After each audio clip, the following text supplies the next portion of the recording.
So in our screening video, what we talked about is screening candidates that have made it through the sourcing stage. So we source candidates from job boards, from outbound processes, from referrals, and all of these candidates that we sourced are now moving into the screening process. This is what we chatted about last, is the screening process. So in the screening process, we're going to resume screen, we're going to phone screen, we're going to narrow all those candidates down that we sourced to the handful that we want to interview. So now we're going to talk about interviewing these candidates and what that process looks like. So we're going to talk about the interviewing process, and just to level set again from start to finish what this looks like. So here's what we've done.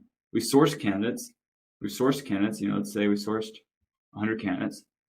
And actually, I'm just going to go ahead and label who's doing what here. So the recruiter has sourced candidates. The recruiter has screened candidates. You screened, let's say you've chatted by phone with 20 candidates. And now you're going to pass the best candidates on to the hiring manager for this first interview. You're probably going to pass 5 to 10 candidates into this first interview process. And now the hiring manager is going to interview these candidates to continue to assess these candidates on fit, right? That's their whole goal. Does this candidate fit our ICP? Is this candidate going to be a good hire for us to make at the end of the process? So once the hiring manager, this is the hiring manager, chats with them, the candidate's going to continue on and they're going to talk with probably some other team members, right? We call these influencers. These are other people that are going to interview this candidate. They're existing team members that probably report into the hiring manager already today. The candidate eventually will be team members of them and also report into the hiring manager. So the hiring manager just wants to get some other opinions on the candidate. So these folks will continue to progress through 5 to 10 candidates through this process. And then we're going to end up with 1 or 2 that we're going to make an offer to, and we're going to hire our candidate at the end of the day. Now, let's say that it doesn't always just have to be one candidate, right? You could hire more if you wanted to hire more out of that pool, or if you're trying to hire more and grow the team a little bit faster.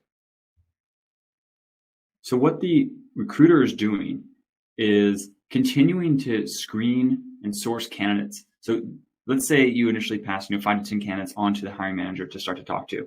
What you'll want to do is start to get feedback from those candidates. So these 5 to 10, we're going to get feedback and see how we're doing. Do they fit what the hiring manager is looking for? Are they performing well in the interviews? Are we missing something? Do you want to go back to the drawing board and maybe source candidates a little differently, maybe different attributes that we're looking for? But we're going to continue to screen, or we're going to continue to source. We're going to continue to source, and then we're going to continue to screen. So we're going to continue to find candidates that meet our ICP and then continue to screen them so that we can pass more candidates to the hiring manager until the hiring manager finds that perfect fit.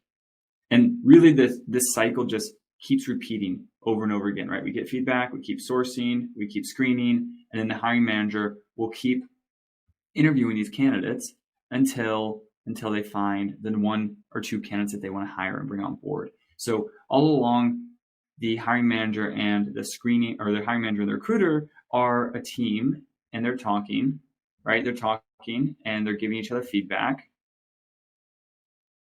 and working to find that one perfect hire.